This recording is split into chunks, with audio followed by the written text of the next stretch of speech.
Hey guys, welcome back to my channel. If you're new here, I'm Amy. I travel pretty much full time while creating content, and today I'm going to show you the type of content I can get with this DJI Neo drone.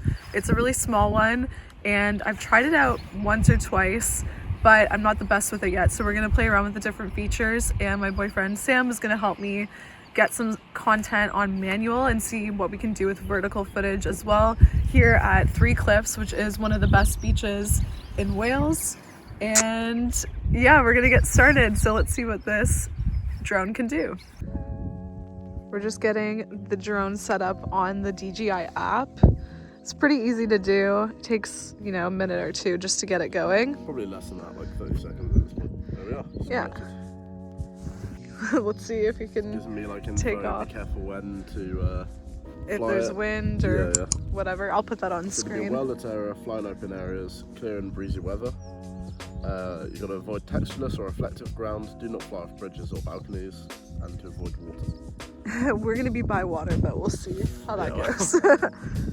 So we're doing manual right now, and Sam's gonna try to follow me. Just, so that everyone's aware. You can kind of see the footage on the there's phone. A glare. I'm holding the drone now, showing the footage. Okay.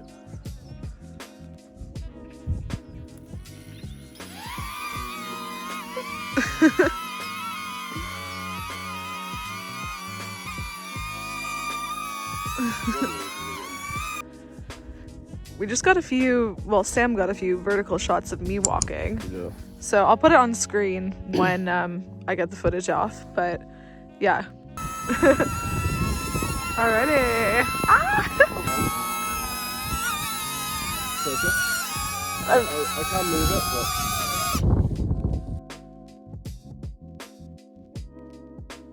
Alright, so we decided to walk down towards the cliffs and just check out this area. It's super wide open, so you have plenty of space to fly the drone. And yeah, we just wanted to check out the view. It's always so beautiful. You can really never go wrong in this area. I was laughing at the start of the video because Three Cliffs is my favorite beach, and Sam thinks another beach is nicer, Russilly, but I love this one so much. I've already posted another video on the channel. But yeah, we decided to run back after and get a little bit of content with the drone. Before walking down, we decided to get a couple extra shots and see if we could fly the drone in this area. So yeah, we wanted it to follow me, and at first it was a little bit tricky. We went too quickly on the manual mode. Sam had it and he was controlling it. So I just walked forward and we tried another time to see how it would work. I still think it needs to be a little bit further behind, but regardless, I think it turned out pretty well. So we flew the drone back over and tried to catch it before it landed. It's really easy to land. It just lands right in the palm of your hand if you stick your hand out once it's close enough to you. Then it was time to walk down before we wandered around the actual cliffs. So we made our way down to the beach, and it was such a perfect day, so sunny. And as you can see, there's a bunch of different trails, so we walked up to one of them. Okay, we just got some really good content from the top of the cliffs, and I was practicing my manual drone abilities. They're not great. I'll put them on screen. But now we're gonna head over to a cave before it's high tide, so we can hopefully try to get a little bit of content there and see if we can fly the drone through. And then do a little bit on the beach with the modes that allow you to film just by yourself. So that's really cool if you're traveling solo. I know this shot isn't perfect, but for someone who has never flown a drone before, it was honestly so fun and pretty easy to use. I did get the hang of it. You can see it's a little bit like jaggedy moving across, and you might notice that the coloring is a little bit better now. I did edit the color on that last video. I've found that the content is not really that vibrant, so that's why I edited that, just so you could see the difference. But yeah, we made our way over to the cave, and we were on the wrong side. We wanted to fly it from the other side, but then the water started filling in and we had to move over to the opposite side. So as you can see, the lighting is not the best.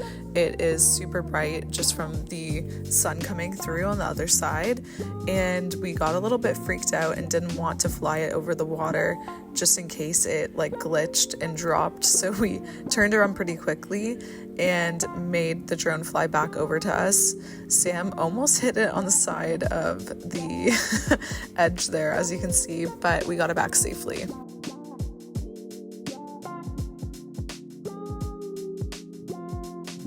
So there's a couple different self-flying functions you can use when you're traveling by yourself. The first one is follow, and the one that I've used the most.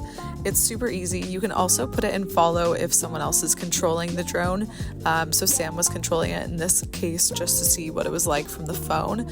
But if you're by yourself, you can just press the button on the top of the drone and it will select whichever one you want. And yeah, this is the one I like to use the most. It is just super cool if you're in a new place. Then we have circle, which is when the drone will just circle around you. So I was just having a bit of fun with it, testing it out here on this part of the beach. And as you can see, I put my hand out, the drone is close by, and it lands really quickly. I tried the follow in another section as well, close to water, just to see how it would work. And then we used the circle function to try to get two of us in the shot, but the drone only tracks one person, so it did start to glitch out. You'll see in a second. It doesn't fully work. We were like really confusing it by trying to track both of us, but I mean, it still stayed in the air and caught us, so that was cool. And then we have droney, which is where it kind of just zooms back out, and we were just having fun with this. This is something we do at the beach all the time. Rocket is also really awesome, but for some reason when it recorded, it didn't fully capture the video we were trying to take. But it's where it just shoots up right into the sky, and you can get some really cool shots that way. There's another self-flying function you can use. I can't remember the name off the top of my head, but we forgot to test that one out. So we had to kind of climb up after the cave incident, and we decided to try to fly it in manual.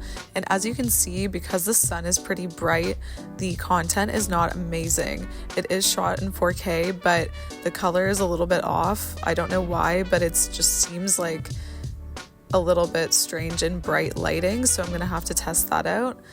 Then after, we just walked over to the edge of the cliffs again to make our way back to the bus, and we got one last shot. I have 2 batteries and the one battery died, so this is the last one we got on our second battery. Again, a beautiful shot in vertical, 1080p, but as you can see, the sun was a little bit bright and something was off with the color, so I need to play around with that. All in all, we got some really great footage. I would definitely recommend getting a second battery if you can, just because it can only fly for about 15 minutes before you have to fly it back, and it actually stops working at a certain point in the battery. But yeah, it was really fun. We had a great time. I like the drone so far, but I will definitely do an update if you want to see more about this drone in the future. Hey guys, I'm just currently in my hostel dorm filming the end of this video for you. I hope you enjoyed this honest review of the DJI Neo. I do like the drone so far. I have to say it's a little bit loud compared to other drones that you'll see. And one important thing is that you can shoot it in vertical, but only when you're doing it in manual mode. So if you want to crop the footage after, you can. You can also get photos as well, which is really great. But yeah, one thing I noticed is that when you're doing the self-flying mode, just on your own, it will always do it in vertical. So if you're trying to get content for like Instagram or TikTok by yourself, it might be a little bit tricky, or you'll just have to crop it and the quality will drop down. But yeah, the quality is also 1080p when it's in vertical and 4K when it is in landscape horizontal. And really quickly, I forgot to add that this drone is only around 250 Canadian dollars when you buy it brand new. So that's a pretty good price if you are new to drones and you're a little bit scared to try it for yourself. So yeah, that's like under 200 USD.